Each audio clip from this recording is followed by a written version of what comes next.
السلام علیکم ورحمۃ اللہ وبرکاتہ۔ سورہ یوسف کا آج ہم لوگ بالکل آخری رکوع پڑھیں گے۔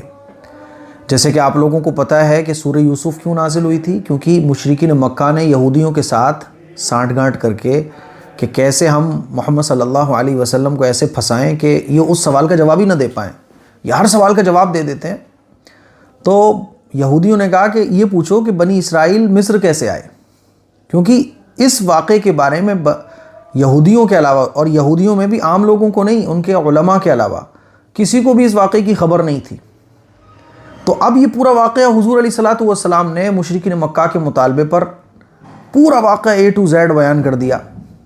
تو ہونا تو یہ چاہیے تھا کہ تمام مشرکین مکہ ایمان لے آتے، کیونکہ جب اس واقعے کے بارے میں مشرکین مکہ کو تو ہوا بھی نہیں تھی، یہودیوں کو پتہ تھا، ان کے عالموں کو پتہ تھا، بس عام لوگوں کو نہیں پتہ تھا کہ بنی اسرائیل مصر کیسے آئے۔ تو امتحان کے طور پر یہ واقعہ حضور سے پوچھا جا رہا تھا۔ تو اب بتاؤ کہ حضور کو یہ واقعہ کیسے پتہ چلا؟ وحی کے علاوہ اور کون سا ذریعہ ہے؟ حضور لکھنا پڑھنا جانتے نہیں ہیں، یہودیوں کے علماء سے حضور کے کوئی تعلق نہیں ہے، مشرکین مکہ سے واسطہ ہے، مشرکین مکہ کو یہ واقعہ پتہ نہیں ہے، تو پھر کیسے پتہ چل گیا؟ تو ہونا تو یہ چاہیے تھا کہ سب کے سب حضور پر ایمان لے آتے، لیکن یہ لوگ ایمان لے کر نہیں آئے۔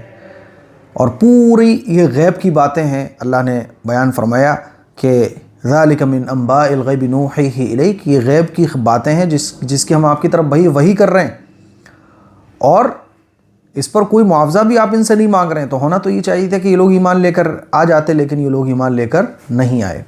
اب جب یہ لوگ ایمان لے کر نہیں آئے تو اب پورے واقعے کو اللہ تعالیٰ بیان کرنے کے بعد اس پورے رکوع میں، یعنی آخری رکوع میں، اللہ تعالیٰ نصیحت کر رہا ہے اور دنیا کے انسانوں کو کہہ رہا ہے، خاص طور پر مشرکین مکہ کو جن کے سامنے یہ پورا رکوع نازل ہوا، کہ دیکھو، ہونا تو یہ چاہیے تھا کہ وحی کے ذریعے یہ جو پورا واقعہ بیان ہوا، تو ہونا تو یہ چاہیے تھا کہ تم ایمان لے کر آ جاتے، ایک اللہ کو ماننے لگتے، کفر اور شرک سے باز آ جاتے، محمد صلی اللہ علیہ وسلم کو آخری رسول مان لیتے۔ لیکن افسوس کی بات کہ سب کچھ آنکھوں سے دیکھنے اور کانوں سے سننے کے بعد بھی تم ایمان لے کر نہیں آ رہے ہو، تو یہ کتنی عجیب بات ہے۔ ورنہ یہ تو اتنی، یعنی وحی نازل ہوتے ہوئے تم دیکھ رہے ہو، وحی کے ذریعے پورا واقعہ بیان کر دیا گیا، ورنہ اس کے علاوہ اللہ کی کائنات میں ہی اگر تم غور کر لیتے تب بھی تم ایک اللہ پر ایمان لے آتے، کفر اور شرک کی دلدل سے تم نکل جاتے، لیکن افسوس کہ تم ایمان لے کر نہیں آ رہے ہو۔ دیکھو، اعوذ باللہ من الشیطان الرجیم، بسم اللہ الرحمن الرحیم، وَكَأَيٍّ مِّنْ آيَةٍ فِي السَّمَاوَاتِ وَالْأَرْضِ يَمُرُّونَ عَلَيْهَا وَهُمْ عَنْهَا مُعْرِضُونَ، آسمان اور زمین میں کتنی ہی نشانیاں ہیں جن سے یہ لوگ گزرتے رہتے ہیں، لیکن وہ ان پر دھیان نہیں دیتے۔ اللہ تعالیٰ بیان فرما رہا ہے کہ پورا واقعہ بیان کر دیا، چلو اس پر تم ایمان نہیں لے کے آئے، لیکن اگر اب کیونکہ عقل کا اندھا ہو گیا نا آدمی، عقل تو ہے اس کے پاس لیکن اندھا ہے وہ، جیسے آنکھ بند کو کوئی کر لے اور کہے مجھے تو نظر ہی نہیں آ رہا ہے، تو ایسے ہی ان لوگوں کے پاس عقل تو ہے لیکن یہ عقل کا استعمال نہیں کرتے، سمجھنا نہیں چاہتے، سننا نہیں چاہتے، دیکھنا نہیں چاہتے، تو یہ عقل کے اندھے ہو چکے ہیں۔ ورنہ تو اللہ کی کائنات میں ہزاروں ایسی چیزیں ہیں کہ اگر اس میں یہ غور کر لیں تو یہ کیا اٹھیں کہ اس کائنات کو بنانے والا ایک اللہ ہے۔ تو اللہ فرما رہا ہے کہ آسمان اور زمین میں کتنی ہی نشانیاں ہیں جن سے یہ لوگ گزرتے رہتے ہیں لیکن وہ ان پر دھیان نہیں دیتے۔ وَكَأَيٍّ، اور کتنی ہی من آیت نشانیاں ہیں، فی السماوات، آسمان میں، والارض، اور زمین میں، یمرون علیہا، جس پر سے یہ لوگ گزرتے رہتے ہیں، وہم عنہا، اور یہ لوگ اس پر معرضون، دھیان نہیں دیتے، یہ لوگ اس پر دھیان نہیں دیتے ہیں۔ دیکھیے، وَمَا يُؤْمِنُ أَكْثَرُهُمْ بِاللَّهِ إِلَّا وَهُمْ مُشْرِكُونَ، اکثر لوگ اللہ پر ایمان لاتے بھی ہیں تو وہ بھی اس طرح کے شرک بھی کیے جاتے ہیں۔ دنیا میں اگر آپ غور کریں تو اکثر 95% یا 80% تقریباً 80-85% لوگ ایسے ہیں جو خدا کو مانتے ہیں، یعنی وہ اس بات کو مانتے ہیں کہ ہمارا کوئی نہ کوئی کریٹر ہے، لیکن خدا کو ماننے کے ساتھ ساتھ وہ شرک میں مبتلا ہوتے ہیں۔ دنیا میں آپ دیکھیں جو ایتھسٹ ہوتے ہیں، خدا کا انکار کرنے والے، ان کی تعداد بہت کم ہے، خدا کو ماننے والے ہیں۔ یعنی آپ کسی بھی دھرم کو اگر دیکھیں گے تو اس کی جو بنیاد ہے وہ کہیں نہ کہیں توحید پر جا کے ملے گی، لیکن ان کے اندر بگاڑ اتنا آ گیا کہ وہ کفر اور شرک کی دلدل میں مبتلا ہے۔ یہودیوں کو دیکھ لیں، عیسائیوں کو دیکھ لیں، غیر مسلموں کو دیکھ لیں، شرک میں سب مبتلا ہے۔ تو اللہ فرماتا ہے وما یؤمنو، اور ایمان نہیں لے کے آتے، اکثر ہم ان میں سے اکثر لوگ، باللہ اللہ پر، مگر وہم اس حال میں کہ وہ لوگ شرک کر رہے ہوتے ہیں، یعنی اکثر لوگ ایمان بھی لاتے ہیں تو اس حال میں کہ وہ اللہ کے ساتھ کسی کو شریک ٹھہرا رہے ہوتے ہیں۔ خود مسلمانوں کی حالت آپ دیکھ لیجئے کہ مسلمانوں کی ایک بڑی تعداد کفر اور شرک میں مبتلا ہے، مزاروں پر جاتے ہیں، قبروں پر جاتے ہیں، کسی بابا اور بزرگوں کو مان لیں تو اس کے ساتھ شرکیہ کام کرنا شروع کر دیتے ہیں۔ شرک بڑی خطرناک چیز ہے۔ آگے اللہ فرماتا ہے أَفَأَمِنُوا أَن تَأْتِيَهُمْ غَاشِيَةٌ مِّنْ عَذَابِ اللَّهِ أَوْ تَأْتِيَهُمُ السَّاعَةُ بَغْتَةً وَهُمْ لَا يَشْعُرُونَ، کیا وہ اس بات سے بے فکر ہو گئے ہیں کہ ان پر اللہ کے عذاب میں سے کوئی آفت آ جائے یا اچانک ان پر قیامت آ جائے اور وہ سمجھ بھی نہ پائیں؟ اب اللہ تعالیٰ کی طرف سے یہ وارننگ دی جا رہی ہے کہ اللہ کے عذاب سے ڈرو، اگر تم یہ حرکتیں کرتے رہو گے تو اللہ کا عذاب آ جائے گا۔ تو اللہ فرما رہا ہے کہ وہ اس بات سے بے فکر ہو گئے، یعنی یہ لوگ جو ان تمام چیزوں کو دیکھ کر بھی ایمان لے کر نہیں آ رہے ہیں، تو یہ مشرکین مکہ، یہود اور حضور علیہ الصلوۃ والسلام پر ایمان نہ لانے والے، افامنوا کہ یہ لوگ اس بات سے مطمئن ہو گئے ہیں، ان تاتیہم کہ ان پر آ جائے، غاشیتم کوئی آفت، من عذاب اللہ کے عذاب میں سے، او تاتیہم یہ ان کے پاس آ جائے، ساعت قیامت آ جائے، بغتتاً اچانک، وہم لا یشعرون وہم اور یہ لوگ لا یشعرون سمجھ بھی نہ سکیں۔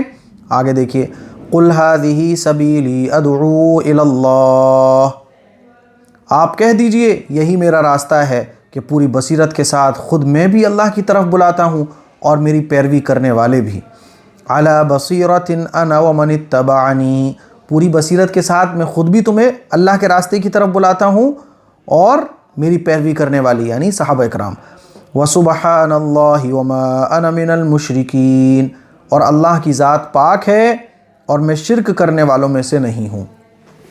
یعنی اللہ تعالیٰ کہہ رہا ہے کہ یہ سیدھا راستہ ہے، جس راستوں کی طرف تم جا رہے ہو، جن راستوں کو تم فالو کر رہے ہو، وہ پیغمبروں کا راستہ نہیں ہے، اور حضرت ابراہیم علیہ السلام کا بھی وہ راستہ نہیں ہے، کیونکہ مشرکین مکہ ہوں، یہودی ہوں، عیسائی ہوں، یہ سب حضرت ابراہیم علیہ السلام کو مانتے ہیں۔ تو حضرت ابراہیم علیہ السلام کا راستہ تو یہ تھا کہ وہ کفر اور شرک نہیں کرتے تھے۔ قل آپ فرما دیجئے، حاضی یہ سبیلی میرا راستہ ہے، ادعو میں بلاتا ہوں، اللہ اللہ کی طرف، علی بصیرتن پوری بصیرت کے ساتھ، یعنی ایسا نہیں ہے کہ میرے پاس کوئی دلیل نہ ہو، کوئی پروف نہ ہو، صرف ہوائی باتیں ہوں، ایسا نہیں ہے۔ اللہ کی طرف سے جو پیغام آیا ہے اس کے ٹھوس ثبوت ہے میرے پاس۔ دیکھو سورہ یوسف کو دیکھ لو، سورہ یوسف یعنی یوسف علیہ السلام کا قصہ، بنی اسرائیل مصر کیسے آئی، مجھے کیسے پتہ چلا؟ وہی کے علاوہ اور کون سا راستہ ہو سکتا ہے؟ انا میں خود بھی، ومن اتبعنی اور وہ لوگ جو میرے متبعین ہیں، وسبحان اللہ اور اللہ کی ذات پاک ہے، وما انا اور میں خود بھی، من المشرکین شرک کرنے والوں میں سے نہیں ہوں۔ اللہ کی ذات پاک ہے، وما انا اور میں، من المشرکین شرک کرنے والا نہیں ہوں، یعنی میں شرک کی دعوت نہیں دیتا ہوں، میں تو ایک اللہ کو ماننے کی دعوت دے رہا ہوں جو تمام پیغمبروں کی تعلیمات ہے، اور جو تمام دنیا کے انسان ہیں اگر وہ اپنے پاسٹ میں غور کریں تو پتہ چلے گا کہ پاسٹ میں، شروعات میں حضرت آدم علیہ السلام، ان کے بعد سب ایک ہی خدا کو مانتے تھے۔ دیکھیے، وَمَا أَرْسَلْنَا مِن قَبْلِكَ إِلَّا رِجَالًا نُوحِي إِلَيْهِم مِّنْ أَهْلِ الْقُرَىٰ، آپ سے پہلے بھی ہم نے مختلف بستی والوں میں سے مردوں ہی کو بھیجا جن کی طرف ہم وحی کیا کرتے تھے۔ أَفَلَمْ يَسِيرُوا فِي الْأَرْضِ فَيَنظُرُوا كَيْفَ كَانَ عَاقِبَةُ الَّذِينَ مِن قَبْلِهِمْ، کیا ان لوگوں نے زمین کی سیر نہیں کی ہے کہ دیکھ لیتے کہ ان سے پہلے کے لوگوں کا کیسا انجام ہوا؟ وَلَدَارُ الْآخِرَةِ خَيْرٌ لِّلَّذِينَ اتَّقَوْا، اور آخرت کا ٹھکانہ ان لوگوں کے لیے زیادہ بہتر ہے جو تقوی اختیار کرتے ہیں۔ أَفَلَا تَعْقِلُونَ، کیا تم نہیں سمجھتے ہو؟ اللہ تعالیٰ بیان فرما رہا ہے کہ دیکھو، جیسے آخری پیغمبر محمد صلی اللہ علیہ وسلم آئے نا، اسی طرح سے پہلے بھی پیغمبر آئے، اور پیغمبر کوئی فرشتہ نہیں ہوا کرتا تھا۔ پیغمبر جو گزرے ہیں نا تو وہ مرد ہی گزرے ہیں، اور ایسا نہیں تھا کہ پیغمبر کوئی فرشتہ ہوتا ہو یا کوئی دوسری دنیا سے کوئی آتا ہو، بلکہ پیغمبر جو ہوتے تھے تو وہ مختلف اسی بستی میں سے ہوتے تھے یا دوسری بستی میں سے ہوتے تھے، تو انسان ہی ہوتے تھے، اور انسانوں میں بھی آدمی ہوا کرتا تھا۔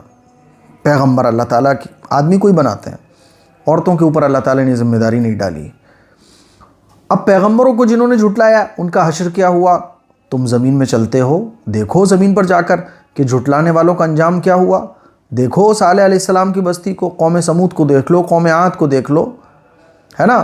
مشرکین مکہ کے آس پاس بہت ساری ایسی چیزیں تھیں، آس پاس کی بستیاں ایسی تھیں کہ جہاں سے یہ لوگ شام اور دوسرے ملکوں میں تجارت کے لیے جاتے تھے تو بہت ساری بستیاں ایسی پڑتی تھیں. تو اللہ فرما رہا ہے دیکھو کہ جھٹلانے والوں کا انجام کیا ہوا. اور آخرت کا جو گھر ہے نا یہ بہترین ہے متقی لوگوں کے لیے. اسی بات کو اللہ تعالیٰ بیان فرما رہا ہے وما ارسلنا، اور ہم نے نہیں بھیجا من قبل آپ سے پہلے بھی، یعنی کسے نہیں بھیجا؟ کسی پیغمبر کو، الا مگر رجالن، وہ مرد ہی ہوتے تھے، نوحی الیہم، جن کی طرف ہم وحی کرتے تھے، من اہل القریٰ، مختلف بستیوں سے. افلم، کیا یسیرو، ان لوگوں نے سیر نہیں کی، فی الارض، زمین میں، فینظروا، تو یہ لوگ دیکھتے، کیفا، کیسا ہوا، کانا عاقبۃ، ان لوگوں کا انجام، من قبلم، جو ان سے پہلے گزرے ہیں، ولدار الآخرتی، اور آخرت کا گھر، خیر، زیادہ بہتر ہے، للذین اتقوا، متقیوں کے لیے. افلا تعقلون، تو کیا تم سمجھتے نہیں ہو؟ آگے دیکھیے، حتی اذا استیأس الرسل وظنوا انہم قد کذبوا جاءہم نصرنا فنجی من نشاء ولا يرد بأسنا عن القوم المجرمین. یہاں تک کہ جب اللہ کے پیغمبر نا امید ہو گئے اور لوگوں کو گمان ہونے لگا کہ ان سے جھوٹا وعدہ کیا گیا تھا، تو ان کے پاس ہماری مدد آ پہنچی، پھر ہم نے جس کو بچانا چاہا بچا لیا، اور ہمارا عذاب جرم کرنے والوں سے ٹلتا نہیں ہے. اس آیت میں اللہ تعالیٰ بیان فرما رہا ہے کہ پیغمبر مختلف علاقوں میں بھیجے گئے، تم دیکھو جھٹلانے والوں کا کیا انجام ہوا. اور یہ عذاب جو تم مطالبہ کرتے ہو نا، کیونکہ مشرکین مکہ یہ بھی کہتے تھے اچھا عذاب آنا ہے تو لا کے دکھاؤ عذاب. تو اللہ تعالیٰ بیان فرما رہا ہے کہ پچھلی قوموں نے بھی اسی طرح سے اپنے پیغمبروں کو جھٹلایا اور ان سے عذاب کا مطالبہ کیا. تو پھر جب حدیں پوری کراس ہو گئیں اور پیغمبر مایوس ہو گئے، پیغمبر مایوس کس سے ہو گئے؟ کہ اپنی قوم سے، یعنی اب کہ قوم ایمان لے کر نہیں آئے گی، اور قوم والے بھی یہ سمجھنے لگے کہ جس عذاب کا وعدہ ہم سے کیا گیا تھا وہ عذاب تو آنے کا نہیں ہے، ہم سے جھوٹا پیغمبر نے وعدہ کیا گیا تھا. تو آخر جب حد ہو جاتی ہے تو اللہ تعالیٰ کی مدد آتی ہے، اور پھر اللہ تعالیٰ جس کو چاہتا ہے بچا لیتا ہے. اور بچاتا کس کو؟ ایمان لانے والوں کو، اور نافرمانوں کو اللہ تعالیٰ ختم اور ہلاک کر دیتا ہے، اور نافرمانوں سے عذاب ٹلتا نہیں ہے. اس بات کو اللہ تعالیٰ بیان فرما رہا ہے. حتیٰ، یہاں تک کہ جب اذا استیأس، مایوس ہو گئے، رسول، وظنوا، اور لوگوں نے یہ سمجھ لیا، انہم قد کذبوا، کہ وہ لوگ جھٹلائے گئے ہیں، یعنی ان سے جھوٹے وعدے کیے گئے تھے، جاءہم، تو آ گیا ان کے پاس، نصرنا، ہماری مدد، پیغمبروں کے پاس اور ایمان والوں کے پاس تو ہماری مدد آ جاتی ہے. فنجیہ، تو ہم بچا لیتے ہیں، من نشاء، جس کو چاہتے ہیں، ولا يرد، اور ٹلتا نہیں ہے، بأسنا، ہمارا عذاب، عن القوم المجرمین، مجرم قوم سے. دیکھیے یہ تمام اللہ تعالیٰ نصیحتیں کر رہا ہے. لقد كان في قصصهم عبرة لأولي الألباب، بے شک ان لوگوں کی داستانوں میں سمجھدار لوگوں کے لیے عبرت کا سامان ہے. ما كان حديثا يفترى ولكن تصديق الذي بين يديه وتفصيل كل شيء وهدى ورحمة لقوم يؤمنون. بے شک ان لوگوں کی داستانوں میں سمجھدار لوگوں کے لیے عبرت کا سامان ہے. یہ کوئی بنائی ہوئی بات نہیں ہے، بلکہ یہ ان کتابوں کی تصدیق ہے جو پہلے نازل ہو چکی ہیں، نیز ہر چیز کی وضاحت اور ایمان والوں کے حق میں ہدایت اور رحمت ہے.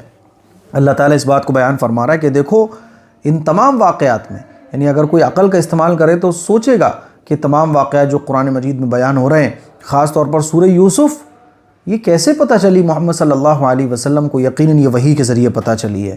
اور جب وحی کے ذریعے پتہ چلی ہے تو وحی پیغمبر پر آتی ہے، اور پیغمبر کون ہوتے ہیں؟ اللہ کے منتخب کیے ہوئے بندے ہوتے ہیں جو بالکل سچی بات بیان کرتے ہیں. تو اس واقعے میں اور بہت سارے واقعات جو بیان ہوئے ہیں قرآن مجید میں، عقل مندوں کے لیے اس میں عبرت ہے. تو اللہ بیان فرما رہا ہے لقد، یقیناً، فی قصصہم، ان قصوں میں، ان داستانوں میں، عبرت ہے لأولی الالباب، عقل مندوں کے لیے. اور اللہ تعالیٰ یہ بھی بیان فرما رہا ہے کہ یہ قرآن جو ہے نا، یہ آسمانی کتاب ہے، یہ کسی انسان کی بنائی ہوئی گڑھی ہوئی کتاب نہیں ہے، کوئی جھوٹی کتاب نہیں ہے، بلکہ یہ اللہ کی کتاب ہے جس میں سچی باتیں بیان کی گئی ہیں. ما کان، اور نہیں ہے یہ کتاب، حدیثاً، یہ کتاب ایسی نہیں ہے جو گڑھی گئی ہو، ولیکن، بلکہ تصدیق ہے، یعنی تصدیق کرنے والی ہے، الذی، ان کتابوں کی، بین یدی، جو پہلے گزر چکی ہیں، یعنی پہلے جو آسمانی کتاب گزری ہیں، توریت، زبور، انجیل، ان تمام آسمانی کتابوں کی بھی تصدیق کرنے والی ہو، کیونکہ ان آسمانی کتابوں میں بھی یہی سب باتیں تھیں. وہ تفصیل، اور تفصیل ہے اس کے اندر، کل شیء، ہر چیز کی، ہر چیز کی تفصیل ہے کہ آدمی کو کیسے زندگی گزارنا چاہیے، کیسے نہیں گزارنا چاہیے۔ وہدن اور ہدایت ہے، ورحمتن اور رحمت ہے، لقوم ان لوگوں کے لیے، کن لوگوں کے، یؤمنون جو ایمان رکھتے ہیں، یعنی جو قرآن مجید پر ایمان رکھتے ہیں ان کے لیے، جو نہیں مانتے تو وہ پھر اس سے فائدہ نہیں اٹھا پاتے۔ تو اس طرح سے الحمدللہ ہماری آج سورہ یوسف مکمل ہو گئی۔ اب ہماری اگلی سورت جو شروع ہونے جا رہی ہے وہ سورہ الرعد ہے، ٹھیک ہے؟ دعاؤں کی گزارش ہے، اس کلپ کو شیئر کریں، کامنٹ کر کے بتائیے گا سورہ یوسف آپ کو کیسی لگی۔ السلام علیکم ورحمۃ اللہ وبرکاتہ۔